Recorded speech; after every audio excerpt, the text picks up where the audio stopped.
RS కూడమి ఈరోజు జరిగిన అంతర్జాతీయ జాతీయ ప్రాంతీయ మరియు కొన్ని ముఖ్యమైన అంశాలను క్షుణ్ణంగా పరిశీలిద్దాం. ప్రజెంట్ ఈరోజు కరెంట్ అఫైర్ లో భాగంగా డీజీపీగా ఆంధ్రప్రదేశ్ డీజీపీగా ఎవరు నియమితులు అవ్వడం జరిగింది సార్ అంటే హరీష్ కుమార్ గుప్తా గారు నియమితులు అవ్వడం జరిగినదిగా ప్రకటించడం జరిగింది. చాలా చాలా ఇంపార్టెంట్ అయినది. ఆంధ్రప్రదేశ్ లో ఎన్నికలు జరుగుతున్న వేళ ఆంధ్రప్రదేశ్ ఓకే డీజీపీగా ఎవరు నియమితులు అవ్వడం జరిగింది సార్ అంటే హరీష్ కుమార్ గుప్తా గారు ఉండడం జరుగుతుంది మనకి. ఓకే, ఈ యొక్క డీజీపీ నియామకం గురించి డీజీపీ ర్యాంక్ కలిగిన ఒక ముగ్గురు వ్యక్తుల యొక్క పేర్లను ఈ యొక్క ప్రతిపాదనలో ఈ యొక్క డీజీపీగా హరీష్ కుమార్ గుప్తాను నియమించడం జరిగినది మనకి. అయితే మనకి తెలంగాణ ఓకే మన పక్క తెలంగాణ రాష్ట్ర గవర్నర్ తెలంగాణ రాష్ట్ర యొక్క డీజీపీగా ఎవరు ఉన్నారు సార్ అంటే రవి గుప్తా గారు ఉండడం జరుగుతుంది. ఎవరు ఉన్నారు సార్ అంటే రవి గుప్తా గారు ఉండడం జరుగుతుంది మనకి. అయితే ఇటీవల చూడండి మహారాష్ట్ర డీజీపీగా ఒక మహిళా డీజీపీ నియమితులు అవ్వడం జరిగింది. అంటే మహారాష్ట్రకే మొట్టమొదటి తొలి మహిళా డీజీపీగా ఎవరు నియమితులు అవ్వడం జరిగింది సార్ అంటే రష్మి శుక్లా. ఎవరున్నారు సార్ అంటే రష్మి శుక్లా గారు ఈ మహిళా డీజీపీగా ఓకే ఈ యొక్క మహారాష్ట్రకి తొలి మహిళా డీజీపీగా నియమితులు అవ్వడం జరిగినది. కాబట్టి ఇటీవల జరిగిన అంశాల్లో భాగంగా క్వశ్చన్ పడడానికి ఆస్కారం ఉంది. ఇది కొంచెం జాగ్రత్తగా చూడండి. ఓకే, నెక్స్ట్ కరెంట్ అఫైర్ విషయానికి వెళ్ళిపోతే మనకి సెమీ క్రయోజెనిక్ ఇంజన్ పరీక్ష సక్సెస్. ఓకే, చాలా చాలా చాలా ఇంపార్టెంట్ అయిన కరెంట్ అఫైర్ నన్ను సైన్స్ అండ్ టెక్నాలజీ సంబంధించిన కరెంట్ అఫైర్ గా దీన్ని భావించవచ్చు. మనము ఏంటి అనేది చూద్దాం. సెమీ క్రయోజెనిక్ ఇంజన్ అంటే దీనికి సంబంధించి ఇస్రో అనేది ఇండియన్ స్పేస్ రీసెర్చ్ ఆర్గనైజేషన్ అనేది చూసుకుంటే మనకి okay LMV3 okay launch vehicle ఓకేనా LM303 అనే భారీ ప్రయోగ వాహనాల్లో మనకి ఆ సామర్థ్యాన్ని పెంచడం కోసం ఒక కొత్త రకం క్రయోజెనిక్ ఇంజన్లను తీసుకురావడం జరిగినదిగా చెప్పడం జరుగుతుంది. ఈ కొత్త రకం ఇంజన్ల పేరు LOX కిరోసిన్ ప్రొపల్షన్ కలయికతో ఏర్పాటు చేసిన engine. Okay, LOX kerosene propulsion తో తయారు చేసిన ఈ క్రయోజెనిక్ ఇంజన్ లో చూసుకుంటే మనకి ఏముంటుంది సార్ అంటే 2000 KN thread semi cryogenic engine ని రూపొందించడం జరిగింది. దీనికి సంబంధించి ఇస్రో ఈ నెల అంటే మే 2వ తారీఖున వీటిని ప్రయోగించి దానిపైన విజయవంతంగా వాటిని పరీక్షించడం జరిగినది. ఈ యొక్క క్రయోజెనిక్ ఇంజన్ ద్వారా ఏమవుతుంది సార్ అంటే ఈ యొక్క భారీ ఖర్చు అనేది ఇదవుతుంది. దాంతో పాటు ఏవైతే వస్తువులు అంతరిక్షంలో పంపిస్తున్నామో ఆ వస్తువుల యొక్క బరువును మోసే సామర్థ్యం కూడా పెరగడం జరుగుతుంది. అంటే వాటిని అంతరిక్షంలో తీసుకెళ్లే వస్తువులను మనం పేలోడ్ అంటాం. ఈ పేలోడ్ల యొక్క ఈ యొక్క బరువులను పెంచే సామర్థ్యాన్ని పెంచే విధంగా ఈ యొక్క LVM03 లో మనము ఏది సెమీ క్రయోజెనిక్ ఇంజన్లను రూపొందించి పరీక్షించడం కూడా జరిగింది. ఒకసారి మనము ఈ ఇస్రోకు సంబంధించిన డేటా ఒకసారి చూస్తే మనము ఓకే ఇస్రోకి సంబంధించిన డేటాను మనము నీటిగా పరిశీలిస్తే ఇస్రో అనేది ఎప్పుడు ఏర్పాటు అవ్వడం జరిగింది. ఇస్రో అనేది ఎప్పుడు ఏర్పాటైంది సార్ అంటే మనకి 1969 ఆగస్టు 15వ తారీఖున ఏర్పాటు అవ్వడం జరిగింది. అంటే దీని యొక్క ప్రధాన కార్యాలయం ఎక్కడుంది సార్ హెడ్ క్వార్టర్ ఎక్కడుంది సార్ అంటే మనకి ఓకే బెంగళూరులో ఉండడం జరుగుతుంది. ఎక్కడుంది సార్ మనకి బెంగళూరులో ఉండడం జరుగుతుంది. దీన్ని మనము ఏమంటాం సార్ బెంగళూరుని అంటే స్పేస్ సిటీ ఎలక్ట్రానిక్ సిటీ అనే పేరుతో కూడా పిలవడం జరుగుతుంది. ఈ యొక్క ఇస్రో తయారు చేసిన అన్ని రకాల రాకెట్లను ఈ యొక్క శాటిలైట్లను ఎక్కడి నుంచి ప్రయోగిస్తారు సార్ అంటే మనకి ఓకే తిరుపతి జిల్లా. ఎక్కడ సార్ అంటే తిరుపతి జిల్లాలోని సతీష్ ధావన్ స్పేస్ సెంటర్ నుంచి వీటిని ప్రయోగించడం జరుగుతుందిగా మనకు తెలుసు. ఇక్కడ లాంచింగ్ ప్యాడ్ 1 లాంచింగ్ ప్యాడ్ 2 అనేది కూడా ఉంది శ్రీహరికోటలో. గతంలో నెల్లూరులో ఉండేది. ప్రెసెంట్ జిల్లాల పునర్వ్యవస్థీకరణ తర్వాత దీని యొక్క ఏమారింది నెల్లూరు నుంచి తిరుపతికి రావడం జరిగింది. ఇది అంటే తిరుపతి సరిహద్దులోకి రావడం జరిగింది. అయితే 2024లో ఈ యొక్క రాకెట్ ప్రయోగ వేదికను కేంద్ర ప్రభుత్వం ఇక్కడ మనకి తమిళనాడులో ఇంకో లాంచింగ్ స్టేషన్ ని ఏర్పాటు చేయడం జరిగింది. ఎక్కడ సార్ అంటే తమిళనాడులోని కులశేఖర పట్టణం అనే దాంట్లో మనకి ఏం చేశారు సార్ అంటే ఈ లాంచింగ్ ప్యాడ్ ను ఏర్పాటు చేయడం జరిగింది. అంటే భారతదేశంలో రాకెట్ ప్రయోగ వేదికలు ఎక్కడెక్కడ ఉన్నాయి సార్ అంటే ఒకటి సతీష్ ధావన్ స్పేస్ సెంటర్, రెండవది తమిళనాడులోని కులశేఖర పట్టణంలో ఉండడం జరుగుతుందిగా చెప్పడం జరుగుతుంది మనకి ఇదేనన్న. అయితే ఇప్పుడు దాకా ఇస్రో చేపట్టిన ముఖ్యమైన ఈ రాకెట్లలో చూసుకుంటే మనకి ఏమేమి ఉంటాయి అంటే దీంట్లో మనం SLV okay satellite launching vehicle and ASLV augmented satellite launching vehicle and దాని తర్వాత చూసుకుంటే మనకి PSLV rocket polar satellite launching vehicle and GSLV okay geosynchronous satellite launching vehicle. దాని తర్వాత మనకి నెక్స్ట్ జిఎస్ఎల్వి మార్క్ 3 అనేది కూడా మనకి తీసుకురావడం జరుగుతుంది. అంటే ఇవి రాకెట్ లోని జనరేషన్ గా చెప్పవచ్చు మనము. ఇలాగ రాకెట్ లో జనరేషన్ అనేవి ఉండడం జరుగుతుంది. అయితే ఇస్రో ఇప్పుడు దాకా చేపట్టిన ముఖ్యమైన ప్రయోగాల విషయానికి వస్తే ముఖ్యమైన ప్రయోగాలు ఏమేం చేసేది సార్ అంటే ఉదాహరణకి 2008లో చంద్రయాన్ 1 ఏది సార్ అంటే చంద్రయాన్ 1 అండ్ 2019లో చంద్రయాన్ 2 ఏది సార్ అంటే చంద్రయాన్ 2 అండ్ 2023లో ఏది సార్ అంటే చంద్రయాన్ 3 అనేది ప్రయోగించడం జరిగినది మనకి. అండ్ దాని తర్వాత 2023లోనే ఆదిత్య L1 సూర్యుడి పైన ఓకే ఆదిత్య L1 సూర్యుడి పైన పరిశోధన చేయడానికి ప్రయోగించిన శాటిలైట్ ఏది సార్ అంటే ఆదిత్య L1 అనే దాన్ని ప్రయోగించడం జరిగింది. అయితే ఫ్యూచర్ లో ప్రయోగించే రాకెట్లు ఇంకా ఏమైనా ఉన్నాయా ఇస్రో అనే చూసుకుంటే మనకి నిస్సార్ ఏది సార్ అంటే నిస్సార్ 2024లో దీన్ని ప్రయోగించబోతున్నారు. దీనిని నాసా మరియు ఇస్రో రెండు కలిసి దీన్ని తయారు చేయడం జరుగుతుంది మనకి. ఏది సార్ అంటే నిస్సార్ అనేది మనకి ఉండడం జరుగుతుంది మనకి ఇది నన్ను. అండ్ దాని తర్వాత చూసుకుంటే మనకి స్పేస్ డాకింగ్ అంట. ఏది సార్ అంటే స్పేస్ డాకింగ్ అనే పేరుతో పిలవడం జరుగుతుంది. స్పేస్ డాకింగ్ దీన్ని కూడా ఈ ప్రయోగాన్ని కూడా 2024లోనే ప్రయోగించడం జరుగుతుంది. అంటే మానవుని అంతరిక్ష యాత్రలో భాగంగా దీన్ని టెస్ట్ చేయడం జరుగుతుంది. దాని తర్వాత మనకి ఏది సార్ అంటే గగన్యాన్ ఈ గగన్యాన్ అనేది కూడా 2024 చివరిలో దీన్ని ప్రయోగించబోతున్నారు మనకి.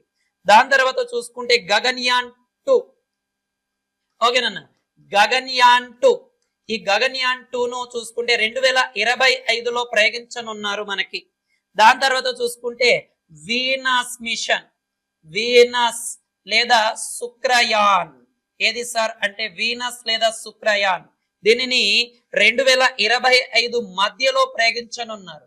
అంటే శుక్రుడు పైన మనకి పరిశోధన చేయడం కోసం.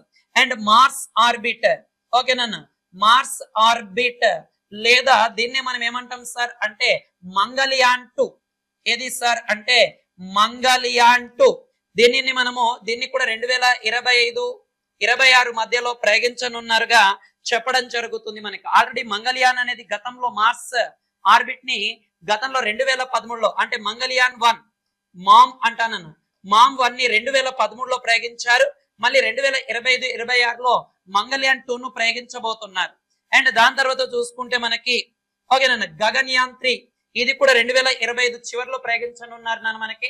ఓకే కాబట్టి గగన్యాన్ 1 గగన్యాన్ 2 గగన్యాన్ 3 అనేవి మనకు ప్రయోగించడం జరుగుతుంది మనకి ఇవి నన్న.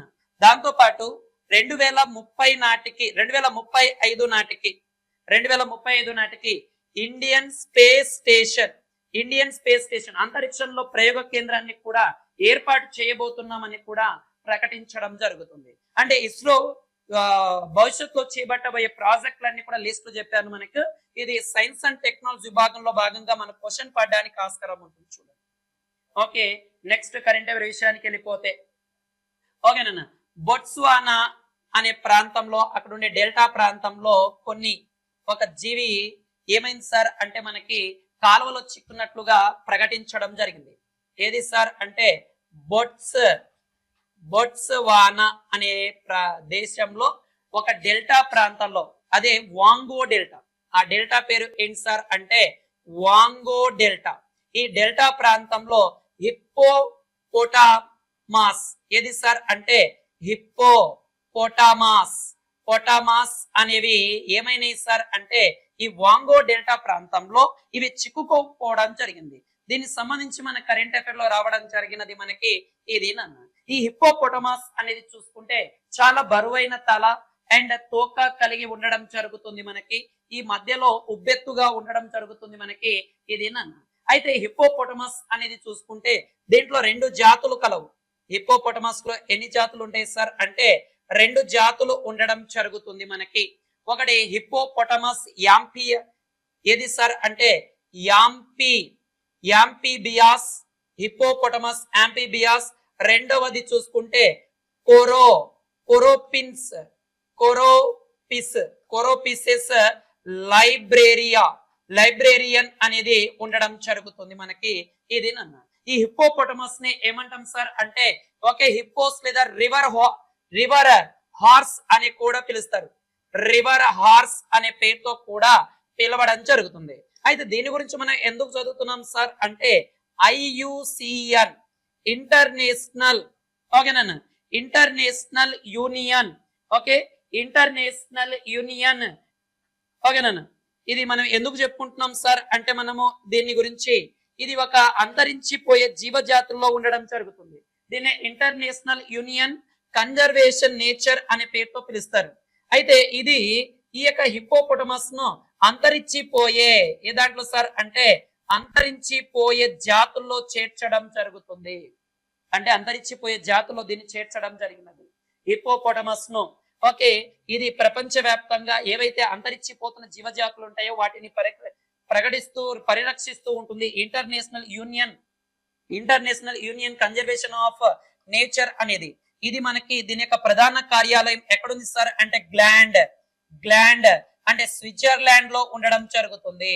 స్విట్జర్లాండ్ లో ఉంటుంది దీని యొక్క ప్రధాన కార్యాలయం. ఎక్కడుంది సార్ అంటే స్విట్జర్లాండ్ లో ఉంది. ఇది 1900 ఓకే ఎప్పుడు స్థాపించబడింది సార్ అంటే 1948లో స్థాపించబడడం జరుగుతుంది. దీనిని స్థాపించిన వాళ్ళు ఎవరు సార్ అంటే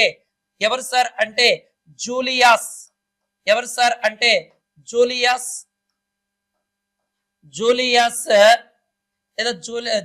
లేదా జూలియన్ హాక్లీస్ అనేది.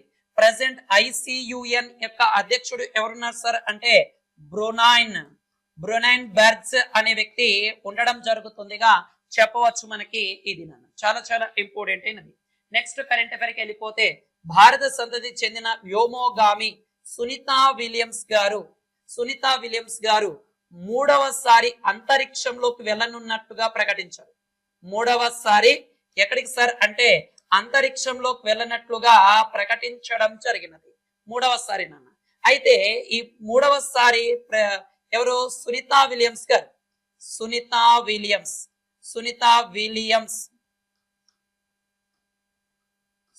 విలియమ్స్ గారు వెళ్ళనట్టుగా ప్రకటించడం జరిగినది. వెళ్ళనట్లుగా ప్రకటించారు. అయితే సాంకేతిక లోపం కారణంగా ఏమైంది సార్ అంటే ఈ ప్రయోగం అనేది ఆగిపోవడం జరిగింది. అంటే నాసా తరపున వీళ్ళు వెళ్ళడం జరుగుతుంది నాన్న. ఎవరెవరు సార్ అంటే సునీతా విలియమ్స్ గారు, ఈమెతో కలిసి సహోద్యోగి బూచ్ విల్మోర్త్ కలిసితో వెళ్ళడం జరుగుతుంది. అయితే ఈ ప్రయోగం అనేది ఏమైంది సార్ అంటే ఆగిపోవడం జరిగింది సాంకేతిక లోపం కారణంగా. ఓకే, నెక్స్ట్ కరెంట్ అఫైర్ వెళ్ళిపోతున్నాను మనకి. ఓకే, చంద్రాపూర్ లోని తడోబా అంధేరి టైగర్ రిజర్వ్ నుండి సహ్యాద్రికి కొన్ని పులులను తరలించడం జరిగినది. ఏది సార్ అంటే చంద్రాపూర్ లోని తడోబా, ఏది సార్ అంటే చంద్రాపూర్ లోని తడోబా అందారి టైగర్ రిజర్వ్ నుంచి పులులను ఎక్కడ తరలించారు సార్ అంటే మనకి okay Sahyadri Sahyadri tiger reserve కు ఏం చేశారు సార్ అంటే పులులను తరలించారు అనిగా చెప్పడం జరుగుతుంది మనకి. ఈ సహ్యాద్రి టైగర్ రిజర్వ్ అనేది మనకి ఎక్కడ ఉంటుంది సార్ అంటే పశ్చిమ కనుమల్లోని మహారాష్ట్రలో ఉండే శ్రేణుల్లో ఉండడం జరుగుతుంది మనకి ఇదేనా. ఓకే, ఇది మహారాష్ట్రలో టైగర్ రిజర్వ్ కాబట్టి మహారాష్ట్రలో మొత్తం 4 టైగర్ రిజర్వ్లు కలవు. మహారాష్ట్రలో మొత్తం కూడా ఎన్ని టైగర్ రిజర్వ్లు ఉన్నాయి సార్ అంటే 4 టైగర్ రిజర్వ్లు ఉన్నట్లుగా మనకు తెలియజేయడం జరుగుతుంది. ఇక్కడ మొత్తం ఎన్ని టైగర్ రిజర్వ్లు సార్ అంటే 4 టైగర్ రిజర్వ్లు ఉన్నట్లుగా ప్రకటించడం జరిగింది. ఒకటి చూసుకుంటే మనకి ఏంటి సార్ అంటే ఓకే ఏది సార్ అంటే కోయనా అండ్ చాందోలి నేషనల్ పార్క్ లో ఉండడం జరుగుతుంది మనకి. ఓకే, 2 ఈ రక్షిత ప్రాంతాల్లో ఉన్నట్లుగా ప్రకటించడం జరుగుతుంది మనకి ఇదేనన్నా. అయితే దీంట్లో దేశంలో 4 టైగర్ రిజర్వ్ లో అసలు పులులే లేవంట. ఏ టైగర్ రిజర్వ్ లో సార్ అంటే మనకి 4 టైగర్ రిజర్వ్ లో పులులే లేవ అనడం జరుగుతుంది. 5 పులుల సంరక్షణ కేంద్రాలలో మనకి చూసుకుంటే ఒకటి తెలంగాణలోని కవ్వాలు, అరుణాచల్ ప్రదేశ్ లోని కామ్లాంగ్, మిజోరంలోని దాంపా, ఒడిశాలోని సత్కోసియా ఈ రిజర్వ్ లో చూసుకుంటే 0% పులులు ఉన్నట్లుగా ప్రకటించడం జరిగినదిగా మనకి పేర్కొనడం జరిగినది ఇది అన్న. కాబట్టి చాలా చాలా ఇంపార్టెంట్ అయిన అంశం అన్న మనకు పులులకు సంబంధించి. అయితే భారతదేశంలో మొత్తం పులులు ప్రతి 4 సంవత్సరాలకు ఒకసారి ఎవ్రీ 4 years ఒకసారి పులుల గణన అనేది జరుగుతుంది. పులుల గణన అంటే పాపులేషన్ సెన్సస్ అనేది జరుగుతుంది. అయితే 2019లో పులులు అనేవి చూసుకుంటే మనకి 2697 పులులు ఉండేవి. అయితే 2022 నాటికి పులుల సంఖ్య అంటే 4 సంవత్సరాలకు వస్తే లెక్కిస్తారు కదా, అది 3682 పులులు అనేవి ఉండడం జరుగుతుంది. అంటే ప్రపంచంలో దాదాపుగా 70% పులులు ఇండియాలోనే ఉన్నట్లుగా ప్రకటించడం జరిగింది. దాదాపు 70% టైగర్స్ ఇన్ ఇండియా, 70% పులులు ఇండియాలోనే ఉన్నట్లుగా ప్రకటించడం జరుగుతుంది మనకి ఇది నాన్న. అయితే భారతదేశంలో మొత్తం కూడా ఇండియాలో టైగర్లు మొత్తం కూడా ఓకే టైగర్ రిజర్వ్లు అంటాం. 1972 వైల్డ్ లైఫ్ ప్రొటెక్షన్ యాక్ట్ ప్రకారం భారతదేశంలో 1973లో ప్రాజెక్ట్ టైగర్ ని ప్రారంభించారు. ఓకే, ఇండియాలో 1972 వైల్డ్ లైఫ్ ప్రొటెక్షన్ యాక్ట్ ప్రకారం 1973లో ప్రాజెక్ట్ టైగర్ ని చేపట్టడం జరిగింది. ఈ ప్రాజెక్ట్ టైగర్ లో భాగంగా 1973లో మొత్తం 8 టైగర్ రిజర్వ్లను ప్రకటించారు. దాంట్లో మొట్టమొదటి టైగర్ రిజర్వ్ ఏది సార్ అంటే బందీపూర్. ఏది సార్ అంటే బందీపూర్ టైగర్ రిజర్వ్. మొదటి tiger reserve Bandipur tiger reserve గా చెప్పడం జరుగుతుంది. అయితే మొత్తం ఇప్పుడు దాకా 2024 దాకా టైగర్ రిజర్వ్లు ఎన్ని ఉన్నాయి సార్ అంటే 2024 వరకు మొత్తం 54 టైగర్ రిజర్వ్లు కలవు. 54 టైగర్ రిజర్వ్లు కలవు. దీంట్లో 54వ టైగర్ రిజర్వ్ ఏంటి అని చూస్తే ఏంటి సార్ అంటే వీరాంగన్. ఓకే, ఏది సార్ అంటే వీరాంగన్ దుర్గావతి టైగర్ రిజర్వ్. ఇది మనకి దుర్గావతి టైగర్ రిజర్వ్ ఎక్కడ ఉంటుంది సార్ అంటే మధ్యప్రదేశ్ లో ఉండడం జరుగుతుంది. అయితే మొత్తం 54 టైగర్ రిజర్వ్ లో అత్యధికంగా టైగర్ రిజర్వ్లు ఎక్కడ ఉన్నాయి? అత్యధికంగా టైగర్ రిజర్వులు మధ్యప్రదేశ్ లో ఉన్నాయి. ఏకంగా 7 టైగర్ రిజర్వ్లు మధ్యప్రదేశ్ లోనే ఉన్నాయి. అందుకే మధ్యప్రదేశ్ ను ఏమంటాం సార్ అంటే టైగర్ స్టేట్ అనే పేరుతో పిలవడం జరుగుతుంది. ఏమని పిలుస్తాం సార్ అంటే టైగర్ స్టేట్. అయితే మన భారతదేశంలో అత్యధికంగా పులులు ఏ రాష్ట్రాల్లో ఉన్నాయి సార్ అంటే మధ్యప్రదేశ్, కర్ణాటక రాష్ట్రాల్లో అత్యధికంగా టైగర్స్ అనేవి ఉండడం జరుగుతుంది. మనకి మధ్యప్రదేశ్ లో అత్యధికంగా టైగర్ రిజర్వ్లు అనేవి ఉండడం జరుగుతుంది. అయితే మన భారతదేశం ఇంకో విషయం చూసుకుంటే 1972 వరకు నేషనల్ అనిమల్ గా ఏది ఉండేది సార్ అంటే లయన్ ఉండేది. 1973లో ఈ యొక్క లయన్ ప్లేస్ లోకి రాయల్ బెంగాల్ టైగర్ ని తీసుకురావడం జరిగినది. ఇవి పిల్లి జాతికి చెందిన టైగర్. ఓకే, కొంచెం జాగ్రత్త చూడండి, ఇక్కడ నుంచి క్వశ్చన్ ఖచ్చితంగా పడడానికి ఆస్కారం ఉంది. నెక్స్ట్ కరెంట్ అఫైర్ విషయానికి వస్తే ఓకే, ప్రపంచంలోనే అత్యంత మెరుపులు పడే ఒక సరస్సు అనేది ఉంది. ఓకే, ప్రపంచంలో అత్యధికంగా మెరుపులు పడే ఒక సరస్సు, ప్రపంచంలో అత్యధికంగా సరస్సులు పడే ప్రాంతం ఏది సార్ అంటే మరైకోబో. ఏది సార్ అంటే మరైకోబో సరస్సు.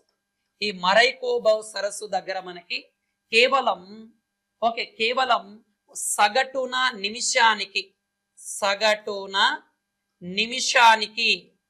నిమిషానికి ఎంత సార్ అంటే 28 మెరుపులు వస్తాయంట. సగటున 28 మెరుపులు అనేవి రావడం జరుగుతుంది మనకి. ఇది ఈ యొక్క మరైకోబో సరస్సు ఎక్కడుంది సార్ అంటే వెనుజులాలో ఉండడం జరుగుతుంది. ఎక్కడుంది సార్ అంటే వెనుజులాలో ఉండడం జరుగుతుంది. ఈ మరైకోబోను ఏమంటాం సార్ అంటే మెరుపుల రాజధాని అనే పేరుతో పిలవడం జరుగుతుంది. అయితే మనం గతంలో అడిగే క్వశ్చన్ చూడండి. ఓకే, మెరుపుల దేశం లేదా థండర్, ఓకే, పిడుగుల దేశం అని ఏ దాన్ని పిలుస్తాం సార్? పిడుగుల దేశం అని ఏ దాన్ని పిలుస్తాం సార్ అంటే ఏదాన్ని? ఓకే, భూటాన్ అనే దేశాన్ని పిడుగుల దేశంగా పిలిచే వాళ్ళం మనము. కాబట్టి కొంచెం జాగ్రత్త చూడండి. ఇది మన కరెంట్ అఫైర్ లో రావడం జరుగుతుంది మనకి. చాలా చాలా జాగ్రత్త. నెక్స్ట్ కరెంట్ అఫైర్ చూసుకుంటే మనకి మసాలా దినుసుల ఉత్పత్తికి సంబంధించి ఒక కరెంట్ అఫైర్ రావడం జరిగింది. ఎందుకు సార్ అంటే హాంకాంగ్ అండ్ సింగపూర్, ఏదైతే ఈ హాంకాంగ్ అండ్ సింగపూర్ నుంచి ఉత్పత్తి అయ్యే మసాలా ఉత్పత్తులు, సింగపూర్ నుంచి ఉత్పత్తి అయ్యే ఏవైతే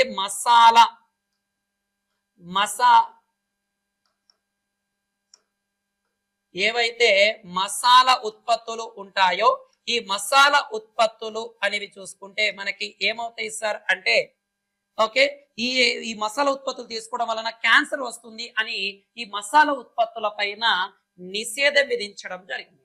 అందువలన spices board of India India నుంచి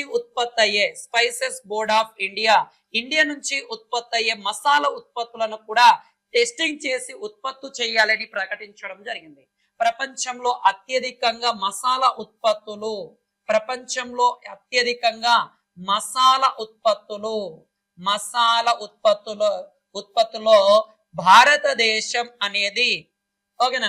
భారతదేశం అనేది చూసుకుంటే మొదటి స్థానంలో ఉండడం జరుగుతుంది.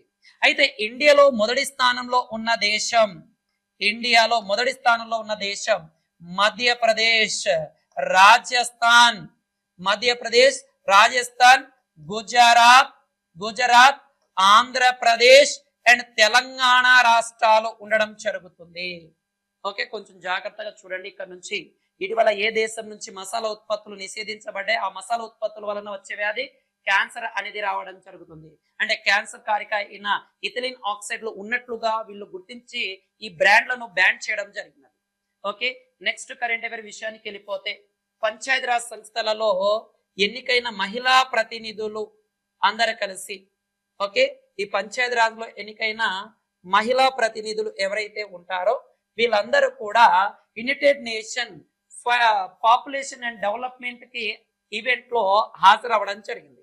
అంటే ఇండియా నుంచి ఎన్నికైన పంచాయతీరాజ్లలో ఎన్నికైన మహిళా ప్రతినిధులు అందరూ కూడా United nation of population and development కి హాజరవ్వడం జరిగింది.